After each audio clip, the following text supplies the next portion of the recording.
So hello guys, welcome back.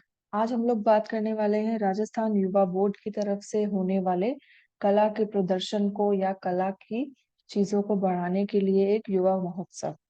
तो ये महोत्सव स्पेशली उन लोगों के लिए है जो अपने पढ़ाई के साथ साथ एक्स्ट्रा करिकुलर एक्टिविटीज भी करते हैं, जो कि एक बहुत अच्छी चीज है जिससे आपका ओवरऑल डेवलपमेंट होता है। और अगर आप मेनली सिर्फ कला में इंटरेस्टेड है तो ये आपके लिए सबसे अच्छा प्लेटफॉर्म है। राजस्थान युवा बोर्ड स्पेशल स्पेशल राजस्थान युवाओं के लिए जो 16 या 18 से लेके 29 साल के बच्चे हैं या फिर युवा हैं, उनके लिए ये प्रोग्राम आयोजित करने जा रहा है राजस्थान स्टेट बोर्ड। तो ये राजस्थान स्टेट बोर्ड की तरफ से आपको बहुत अच्छा मौका मिलेगा अपनी कला का प्रदर्शन करने के लिए। आप सभी लोग जानते हैं कि जैसे जैसे हम वेस्टर्न कल्चर की तरफ बढ़ते जा रहे हैं तो अपने स्वदेशी कल्चर को हम भूलते जा रहे हैं। तो इनका उद्देश्य ये है राजस्थान बोर्ड का कि अगर आप अपनी स्वदेशी कलाओं में भी पूरी तरीके से स्किल हो तो आप नेशनल से इंटरनेशनल लेवल तक जा सकते हैं और आप एक अच्छे कलाकार बन सकते हैं। तो सबसे पहले ऑब्जेक्टिव्स राजस्थान युवा बोर्ड की तरफ से ये है कि हम अपने आजादी के महोत्सव में हमारी स्वदेशी कलाओं को अच्छी तरह और इंटरेस्ट दिखाए और अपने कलाओं का प्रदर्शन करें। तो आज हम स्टार्ट करते हैं राजस्थान युवा बोर्ड की तरफ से। ये कार्यक्रम होने वाला है, यहाँ पर आप देख सकते हैं शेखावटी युवा महोत्सव सीकर, हल्दी घाटी युवा महोत्सव कोटा, मारवाड़ युवा महोत्सव जोधपुर और जयपुर में ये युवा महोत्सव 2023 और 2024 के लिए ये गाइडलाइंस आई है। तो अगर ये गाइडलाइंस 2023-24 स्पेशली आजादी के महोत्सव में है तो ये 15 अगस्त के आसपास ये कार्यक्रम होगा। उससे पहले भी हो सकता है या उसके बाद भी हो सकता है, बट अभी तक कोई फाइनलाइज डेट नहीं हुई है। अभी सिर्फ गाइडलाइंस है राजस्थान बोर्ड की तरफ से कि आप जाएं और अपना रजिस्ट्रेशन करवाएं।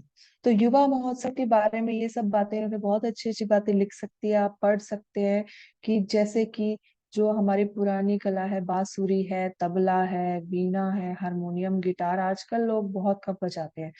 इसीलिए स्पेशली राजस्थान के बच्चे के लिए ये बहुत अच्छा मौका है कि आप अपने कला वहां पे दिखाए और अच्छे अच्छे प्राइजेस जीत के जाए। तो यहाँ पे देख रहे होंगे कि 15 से 29 वर्ष के जो भी प्रतिभाशाली युवा हैं वो इस वेबसाइट के ऊपर जाके अपना रजिस्ट्रेशन करा सकते हैं। ये है www.youthboard.rajasthan.gov.in। यहाँ पे आप जाए और अपना रजिस्ट्रेशन फटाफट करा ले जाए। अब उद्देश्य इन्होंने क्या दिया है कि आजादी के अमृत महोत्सव में जो भी लुप्त दुर्लभ लोक कलाएं हैं, स्पेशली फोक म्यूजिक हो गया, फोक डांस हो गया, या फिर कोई और संस्कृति, आप पेंटर है, पेंटिंग करते हैं या फिर अच्छा भाषण देते हैं, स्पीचेस देते हैं, तो ये उस उद्देश्य में इंक्लूडेड है।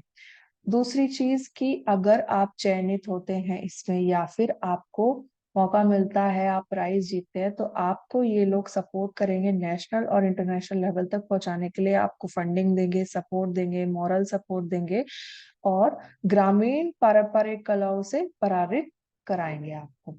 तो ये इनका मेन उद्देश्य है, ऑब्जेक्टिव है।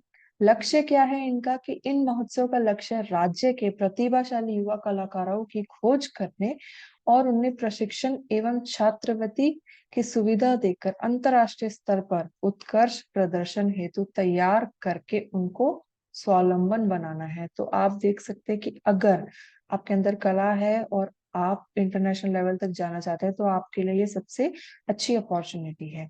तो यहाँ पे cultural, youth talent search, festival, participation, registration के बारे में बताया गया। आप रजिस्टर कर लें फटाफट। अब इसमें क्या क्या प्रोग्राम्स होंगे, क्या क्या गतिविधियां होंगी, वो हम एक बार जान लेते हैं फटाफट से। इसमें सामूहिक लोक गायन और लोक नृत्य दो चीज शामिल है। उसके बाद आप डांसेस देख सकते हैं, फोक डांसेस या फिर कोई क्लासिकल, कथक, भरतनाट्यम, ओडिसी, इन टाइप के डांसेस अगर आप आते हैं तो आप यहाँ पे जरूर पार्टिसिपेट करें।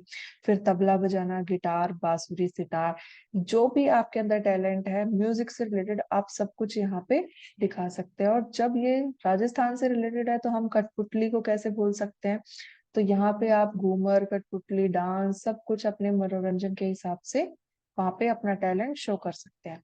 अब ये मेन बात है कि प्रतियोगिता का नाम और चयनित युवाओं की संख्या ये आप एक बार देख लीजिए, क्योंकि सामूहिक लोक नृत्य में आपके पास ओनली 20 ही पार्टिसिपेंट्स होने चाहिए। सामूहिक लोक गायन में 10, और नाटक जो आपका प्ले हिंदी है वो 15 होना चाहिए। बाकी सब में जितने भी यहाँ पे 19 तरीके के आपको प्रोग्राम दे रखे हैं, इन 19 तरीके के प्रोग्राम में सब एक एक सिंगल सिंगल पार्टिसिपेंट ही अलाउ होंगे। सिर्फ सामूहिक लोक नृत्य और लोक गायन और नाटक में 20 से 15 तक अलाउ है। ये संख्या बढ़नी नहीं चाहिए, ये आप ध्यान रखना है। कम भले ही हो सकते हैं, लेकिन ये संख्या यहाँ से ज्यादा नहीं होनी चाहिए। अब उसके बाद हम बात कर लेते हैं कि क्या क्या युवा महोत्सव में क्या क्या ऐसी आपको चाहिए होगी एंट्री के लिए, पार्टिसिपेशन के लिए।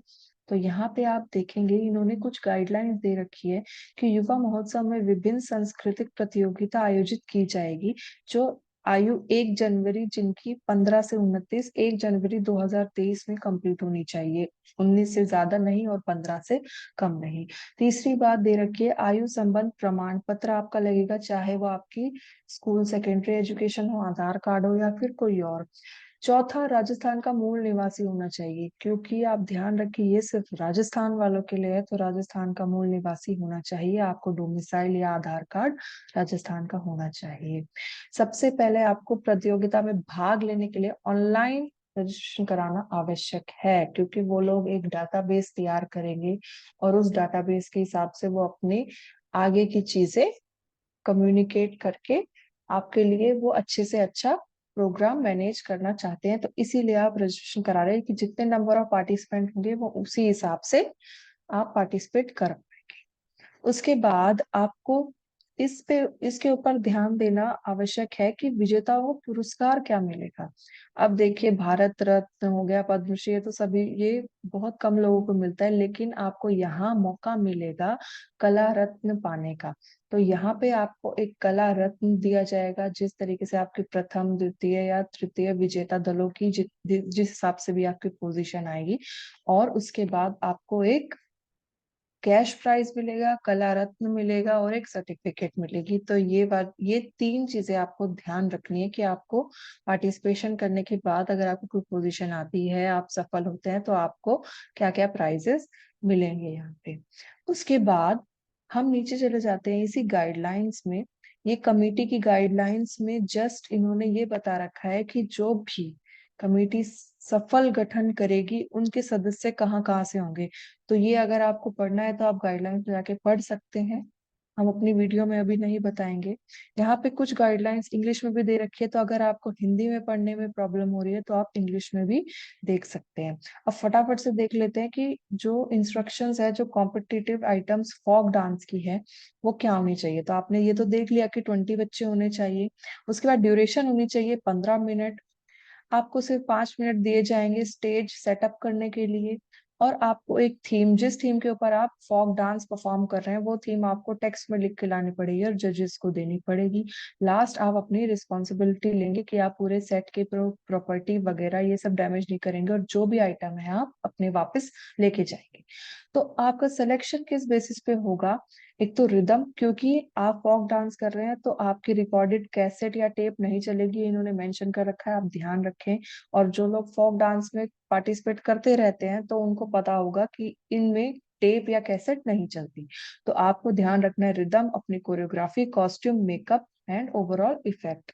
ऐसे ही फोक सॉन्ग पे भी इन्होंने सिंगर्स के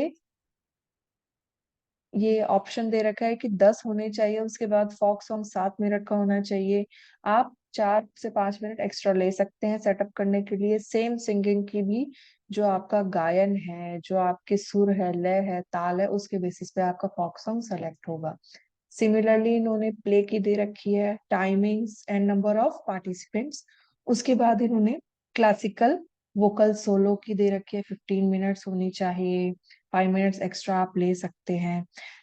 उसके बाद एक्सटेम्पोर मतलब अगर आप स्पीच हिंदी इंग्लिश कोई भी यूज कर सकते हैं, तो ये आपकी मैक्सिमम 4 मिनट की होनी चाहिए प्रेजेंट करने के लिए।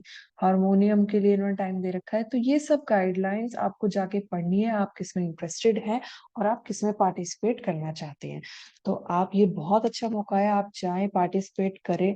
अगर आप पार्टिसिपेट करते हैं तो आपको पता चलेगा कि आपके आसपास लोग क्या क्या करना आता है, लोगों को क्या क्या आजकल इंटरेस्ट है लोगों का, कि जो सिर्फ पेंटिंग में ही है, जो सिर्फ सिंगिंग में ही आ गया, जो डांस में आ गया। तो आपको एक कंपटीशन फेस करने का मौका मिलेगा।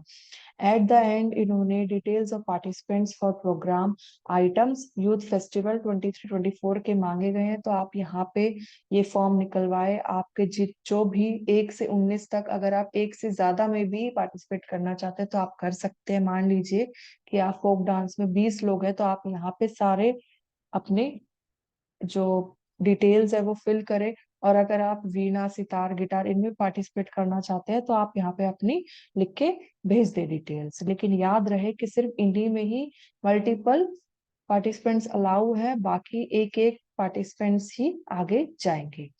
तो लास्ट में इन्होंने एक चीज और दे रखी है, बहुत इंटरेस्टिंग है, कि आपके पास विभिन्न भागों में प्रदर्शनी पंडाल लगाए जाएंगे, जो सिर्फ छोटी मोटी डेली की टॉक शोज हैं उनको आयोजित करेंगे। तो यहाँ पे आप देखेंगे कि कुछ इन्होंने सफेद कलर का, अगर आपको पंडाल दिखे तो वो महात्मा गांधी जी का पंडाल है। वहां पे ये लोग रोजगार, करियर काउंसलिंग और प्रदर्शनी लगाएंगे। लाल रंग के पंडाल में ये महिलाओं से संबंधित मुद्दे उठाएंगे, प्रदर्शनी लगवाएंगे। महिलाओं के क्षेत्र में जो जो उन्होंने अच्छे कार्य किए हैं वो सब कार्य वहाँ प्रदर्शित होंगे। केसरिया है तो यहाँ पंचायत और ग्रामीण राज इनके बारे में बताया जाएगा। पीला है तो यहाँ पे जो भी संबंधित संभाग में प्रसिद्ध विभिन्न वस्तुओं का हॉट बाजार लगा जाएगा। और हरा है तो आपको राज्य सरकार के विभिन्न उपलब्धियों का प्रचार प्रसार किया जाएगा। तो अगर आप राजस्थान से हैं और आपके पास कला है तो आप इसमें पार्टिसिपेट करें। और अगर आप राजस्थान से नहीं हैं तो आप इन पंडालों में जाके राजस्थान के बारे में जाने, कितना रिच कल्चर है राजस्थान का। तो आप ये सारी बातें यहाँ राजस्थान युवा बोर्ड की वेबसाइट पे गाइडलाइंस डाउनलोड करें और अपना रजिस्ट्रेशन कराएं। नेक्स्ट हम लोग बात कर लेते हैं फटाफट से कि यूथ बोर्ड वेबसाइट में क्या होगा। तो जैसे ही आप इसको क्लिक करेंगे ये एक वेबसाइट खुल जाएगी। और यहाँ पे वेबसाइट खुलने के बाद इधर से अगर आप स्टार्ट करेंगे तो ये कुछ